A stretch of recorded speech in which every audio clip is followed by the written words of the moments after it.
Hi, This is Dan. He knows a lot about AI agents. we put together a demo to show how AI agents can be incorporated into an enterprise environment AI agents that plug into your stack.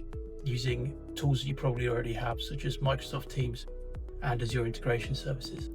The demo itself is a customer onboarding scenario with Microsoft Teams chat. Your team's chat just hired a new employee, and it's tireless, scalable, and smart. Onboarding agent, and then a credit check agent kicking off asynchronously in the background to verify the customer and update the CRM details accordingly.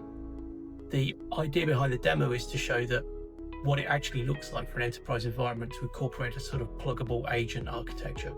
An enterprise-ready AI agent architecture in action, not theory. The strategy, for instance, this might be useful. Go over to the YouTube channel and take a look. Thanks. This is what AI looks like when it fits your IT strategy, not fights it.